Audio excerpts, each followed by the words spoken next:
नमस्कार दोस्तों, आखिरकार रसिया ने कई सालों के बाद फिर से एक बार भारत का दिल जीत लिया है। भारत को लेकर बहुत बड़ा कदम उठाया है और बड़ी बात तो यह है, रूस के इस चाल चलन से चाइना बौखला गया है। चीन बोल रहा है कि रूस गलती कर रहा है, आखिरकार रूस हमारे साथ खेल रहा है, आखिरकार चीन को धोखा दे रहा है। पुतिन बहुत बड़ा मिस्टेक कर रहा है। पुतिन आखिरकार भारत को इतना बड़ा फायदा कैसे पहुंचा दिया? पुतिन आखिरकार बेवकूफ़ नेता है। दोस्तों, इस तरह की बातें चीनी मीडिया बोल रहा है, लेकिन एक बात तो है दोस्तों, देर आया लेकिन दुरुस्त आया। सुबह का भूला अगर शाम को घर लौटा उसे भूला नहीं कहते। पुतिन ने आखिरकार पूरी तरह से हिंदुस्तानियों का दिल जीता है और दोस्त होने का फर्ज पूरा किया है। दोस्तों, आप बोलेंगे आखिरकार ऐसा हुआ क्या? आप लोग पूरा खबर देखिएगा ना, आपको भी गर्व होगा। और ओपनली रूस ने कहा कि ठीक है, अब चीन को जाओ, चीन को खूब धुलाई करो, चीन जितना बम फोड़ना पड़ो, चीन का औकात दिखाओ। दोस्तों, पुतिन ने रूस ने ओपनली कहा कि भारत को हम खुला स्थान दे रहे हैं, जितना चीन को ठोकना है ठोक, कोई दिक्कत नहीं। चीन कुत्ते की धूम है, उसे बिना मारे वो शांत होगा नहीं, इसीलिए भारत के हम साथ खड़े हैं। आप बोलेंगे आखिरकार ये सब हुआ क्या है? आप डिटेल में बताइए। दोस्तों, आप लोग पूरा खबर देखिए, मैं सबको समझा रहा हूँ, ठीक है?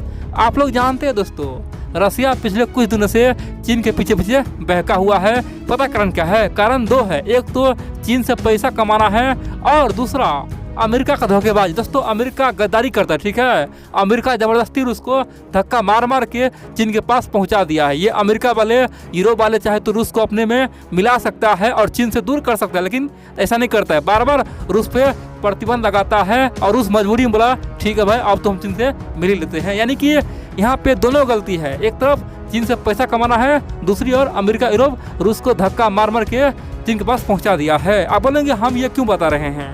दोस्तों, हाल ही में जब रसिया ने S-400 जानते हैं तुर्की को सौंपा था, चीन को सौंपा था, तो हमारे देश में भगदड़ मच गया था। आखिरकार रूस धोखेबाज है। आखिरकार रूस ने क्या किया? अपना सबसे बड़ा दुश्मन तुर्की को दे दिया S-400, भारत को नहीं दिया। आखिरकार जिस तुर्की से, ऑटोमन एम्पायर से कभी रूस का युद्ध हुआ था, आखिरकार जिस चाइना से रसिया यानी कि सोवियत संघ को बेहद ही खतरनाक युद्ध हुआ था 1969 में, आखिरकार वो दोनों दुश्मन को S-400 पहुंचा दिया, भारत को नहीं दिया। दोस्तों, इस तरह की बातें हमारे देश में हो रहा था। लेकिन दोस्तों, रसिया ने जो गेम खेला है ना, आप बोलेंगे भाई पुतिन तो मास्टरमाइंड है। दोस्तों, हम लोगों को बेशक देर से दिया है, ठीक है, हम लोगों को अभी पहुंचाना शुरू किया है, लेकिन यहाँ पे हम लोग को पूरा फायदा दिया है। आप बोलेंगे फायदा क्या दिया है? दोस्तों, हमारा आर्मी पिछले 6 महीना से रूस में जाके S-400 कैसे चलाते हैं, S-400 में मिसाइल कैसे बदलते हैं, कैसे उसे मेंटेनेंस करते हैं, कैसे उसका ट्यूब बदलते हैं। दोस्तों, हमारा लोग सब कुछ सीख गया, यानी कि अब रूस का कोई भी इंजीनियर यहाँ पे नहीं आएगा, यानी कि रूस का कोई भी आदमी यहाँ पे नहीं आएगा। केवल S-400 आ रहा है और सब कुछ कौन करेगा? वो भारत का इंजीनियर करेगा, भारत का आर्मी कर लेगा। आप बोलेंगे तो चीन और तुर्की में क्या अंतर है? दोस्तों, यही तो मित्रता निभाया है रूस ने।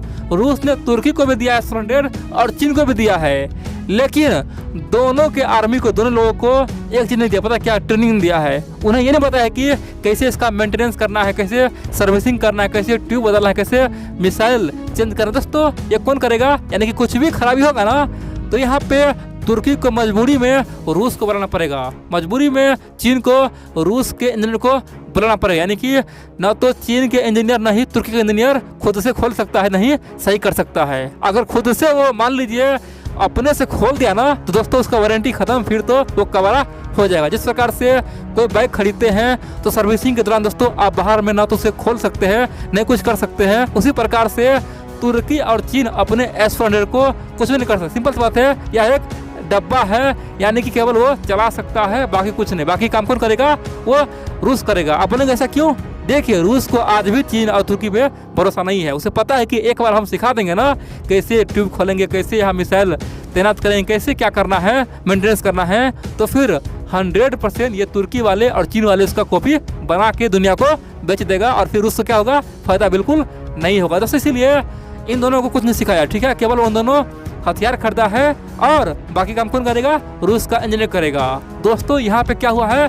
भारत के इंजीनियर को तमाम वो ज्ञान दे दिया है जो किसी को नहीं मिला। कह सकते कि रूस के इंजीनियर के अलावा केवल भारत के इंजीनियर को पता है कि आखिरकार S-400 का मेंटेनेंस कैसे हो। दोस्तों, ये बहुत बड़ी बात है। कह सकते हैं कि भारत को अपना जिगरी यार मान के सा बड़ा विश्वास दोस्तों भारत पे रखा है और यही भारत के लिए जीत है। आप बोलेंगे इससे क्या मतलब है, हम क्या बोलना चाह रहे हैं? दोस्तों बोलना ये चाह रहे हैं कि आखिरकार अंत में ही सही, लेकिन अब रसिया से भारत को S-400 मिलना शुरू हो चुका है। दोस्तों ये गर्व की बात है और उसने पहले बोला है जाओ चीन और वो पाकिस्तान को ठोक दो। आप बोलेंगे S-400 आ रहा है, ये तो बहुत ही खुशी की बात है। पिछले 2-3 साल से हम लोग सुन रहे थे भारत में आ रहा है और इतना जल्दी कैसे आ गया? दोस्तों रूस का प्लान था कि ये S-400 2028 तक मिले, ठीक है, 2028-29 तक भारत को मिले, लेकिन भारत ने आज से केवल 6 महीना पहले ओपनली बोला देखो भाई पुतिन, आपको ये जल्दी देना होगा क्योंकि हमारा दुश्मन अब एक्टिव हो चुका है। चीन और पाकिस्तान हमें आंख दिखा रहा है, बॉर्डर पर तनाव है। दोस्तों रूस ने कहा ठीक है हम बहुत जल्द देने का प्रयास करेंगे। उस समय ग्लोबल टाइम्स ने रूस को धमकी दिया था कि आप ये कभी मत कीजिएगा, आप S-400 देंगे तो हम समझेंगे कि आप हमारे खिलाफ युद्ध का तैयारी करवा रहे हैं। लेकिन दोस्तों सबको इग्नोर करते हुए रूस ने दोस्तों 2028 छोड़िए दोस्तों 2021 चल रहा है, भारत को पहला खेप भेज दिया है। कह सकते हैं कि समुद्री रास्ते आ रहा है, कुछ पार्ट खासतौर पे हवाई जहाज पे आ रहा है। कह सकते हैं कि भारत को पहला यूनिट अब मिलने वाला है। भारत के लिए गर्व की बात है और भारत ने अनाउंस कर दिया है कि हम ये पहला यूनिट खासतौर पे पाकिस्तान बॉर्डर पे लगाएंगे। आप बोलेंगे आखिरकार भारत ने कितना खरीदा था S-400?